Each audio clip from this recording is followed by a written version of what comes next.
Salut tout le monde, c'est Jesse, bienvenue dans un nouveau format, si je puis dire, de critique ciné sur la chaîne. J'espère que ça va vous plaire. Et cette première vidéo est dédiée à mon film préféré, j'expliquerai pourquoi. C'est Man of Steel. Bon visionnage. Le moment venu, tu les aideras à accomplir des miracles.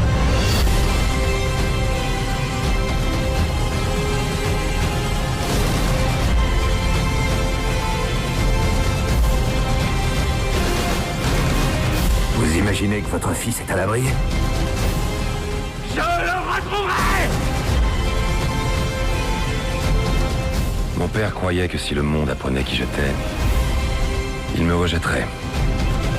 Il était convaincu que le monde n'était pas prêt. Et vous? Que représente le S? Ce n'est pas un S. Sur ma planète, ça signifie espoir. Ben, chez nous, c'est un S. Que diriez-vous de... Super. Excusez-moi.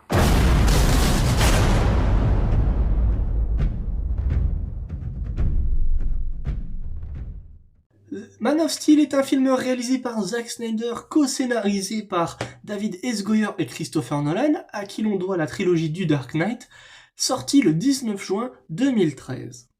Mais avant de vous dire ce que je pense du film, je pense qu'un petit résumé rapide de 1 minute s'impose. Le film démarre sur Krypton alors que la situation est critique. En effet, la planète n'a plus que quelques jours devant elle, et le général Zod tente alors un coup d'état, tandis que Jor-El en décide d'envoyer son fils, Kal, première naissance naturelle depuis des siècles, sur Terre, là où il sera en sécurité. Décision qui est prise d'un mauvais œil par Zod, qui tue ce dernier. Zod se fait alors arrêter et condamné à errer dans la zone fantôme. Et ça ne manque pas, la planète explose. 33 ans plus tard, nous retrouvons Kal, désormais Clark Kent, qui erre en tant que nomade à la recherche de réponses sur ses origines, ce qu'il réussira à faire en retrouvant l'épave d'un vieux vaisseau kryptonien qu'il va réussir à réactiver, ce qui va activer la conscience de Jor-El qui va lui expliquer ses origines. Mais malheureusement, ce n'est pas sans conséquence car en réactivant le vaisseau, Kal a malheureusement envoyé un signal de détresse qui fut intercepté par Zod et son équipe qui décident donc d'aller sur Terre afin d'y rebâtir la nouvelle crypte. Clark n'aura pas d'autre choix que de sortir de l'ombre afin d'arrêter Zod et de devenir le sauveur de l'humanité. Alors, qu'est-ce que je pense de Man of Steel? Eh ben Man of Steel, c'est mon film préféré et pour plein de raisons. Déjà visuellement, c'est absolument magnifique. Zack Snyder et son directeur photo Amir Mokri ont accompli un travail juste extraordinaire. On nous offre quelques plans magnifiques qui donneraient de jolis fonds d'écran. Concernant la colorimétrie, l'aspect grisâtre a pu en déconcerter certains, mais moi j'étais totalement adhérent à cette approche qui donne un ton plus réaliste et mature à l'œuvre. Voici comment j'ai interprété cet aspect grisâtre dans le film. Je pense que si tout est gris sauf Superman et sa cape rouge flamboyante, c'est parce que c'est Superman qui doit tenter de redonner des couleurs à ce monde déjà brisé. Au niveau de la réalisation, c'est très maîtrisé. Le fait que beaucoup de scènes d'action soient tournées en décor réel avec des effets pratiques et le fait que l'action soit filmée à caméra à l'épaule renforce ce côté pris sur le vif et le réalisme des scènes. Et en parlant de scènes d'action, beaucoup reprochaient que la caméra tremblait lors de ces scènes, mais au final c'est clairement pas un défaut parce que oui, ça tremble, mais c'est fluide et très clair à suivre. Et c'est ce qui fait que les scènes d'action gagnent en percutance et en violence. Au niveau de l'écriture et de l'histoire, Christopher Nolan et David S. Goyer ont réussi le pari de moderniser le personnage et de l'adapter à un public plus adulte, bien que certains, à la sortie du film, se plaignaient que ce film n'était pas du tout adapté aux enfants. Mais moi j'ai envie de vous dire que ces mecs-là se sont cassés le cul à faire un film Superman pour adultes, et d'autres viennent se plaindre que ce n'est pas pour les enfants. Alors que même dès les bandes annonces, tu voyais que c'était pas du tout un film pour les enfants. Mais enfin bref. Mais là où certains fans ont râlé, c'est concernant deux choix scénaristiques qui ont pas du tout plu. Concernant la mort de Jonathan et le fait que Superman tue Zod, parce qu'apparemment Superman ne tue pas, parce que c'est contraire aux règles du personnage. Mais on va y revenir et on va d'abord traiter la mort de Jonathan. Concernant Jonathan, oui, comme beaucoup, je suis du fait qu'on aurait dû garder peut-être le fait que Jonathan meurt d'une cause naturelle, par exemple d'une crise cardiaque, c'est ce qu'ils avaient fait dans le premier film Superman de Richard Donner. Mais dans Man of Steel, Jonathan meurt emporté par une tornade, et beaucoup criaient au fait que la scène est ridicule parce que justement Jonathan meurt en sauvant son chien. Je rappelle que Jonathan est un fermier, donc il sacrifierait sa vie pour sauver son chien comme il sacrifierait sa vie pour sauver un enfant. Mais le pire c'est que beaucoup se plaignent du fait que Clark aurait pu largement sauver Jonathan. C'était le but de cette scène, il pouvait largement le sauver et il s'apprêtait à le faire même. Mais les gens ont gueulé, alors que le film leur donne cette justification. J'ai laissé mourir mon père parce que j'avais confiance en lui. Parce qu'il était convaincu que je devais attendre. Que le monde n'était pas prêt. Qu'en pensez-vous ?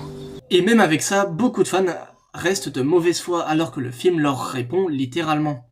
Et en parlant de mauvaise foi, on va parler du fait que Superman tue Zod dans le film. Oui, Superman tue Zod dans cette scène. Non seulement c'est justifié, mais le film te montre que c'était pas bien de le faire parce que Superman crie de douleur. Non seulement il a tué un de ses semblables, mais aussi il vient de tuer quelqu'un. Mais beaucoup n'ont pas été convaincus, alors je vais laisser le film, une fois de plus, vous répondre. Il n'y a qu'une seule fin possible à cette histoire. Soit tu meurs, soit je meurs. Voilà. Vous êtes toujours pas convaincu. Vous êtes sûr? Parce que, attention, il va y avoir des dégâts, hein. Je tiens à vous prévenir. Enjoy.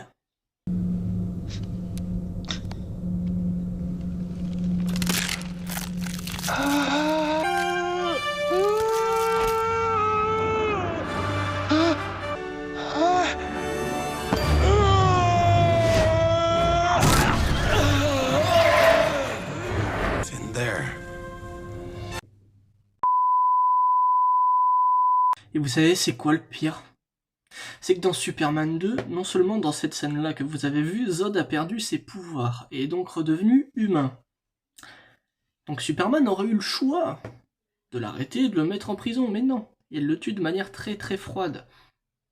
Même beaucoup plus brutale d'ailleurs que Man of Steel.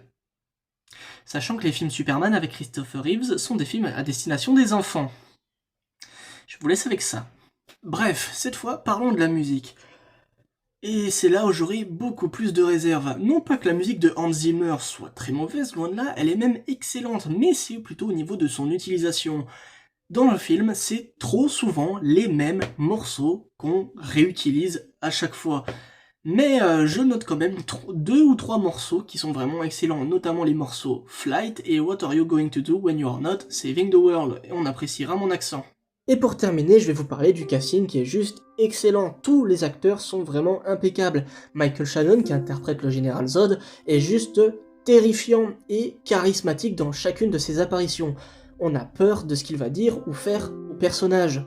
Amy Adams, quant à elle, incarne à la perfection Lois Lane, très futée, à fond dans son enquête, et aussi, c'est une femme forte qui n'a peur de rien. Kevin Costner et Russell Crowe, qui incarnent les 2 pères respectifs de Clark, sont tous très bons dans leur rôle et ont des moments assez touchants. Ce qui fait que Clark a 2 Robin des Bois comme papa. La classe. Mais celui qui tire son épingle du jeu, c'est bien Henry Cavill. Il se fait kiffer à l'écran, ça se sent, et il s'est pleinement investi dans le personnage. Et on ressent aussi son amour pour Superman, car dans toutes ces scènes, Henry Cavill réussit à donner du charisme et de la prestance au personnage, ce qui lui aura valu la réputation d'être le meilleur acteur ayant interprété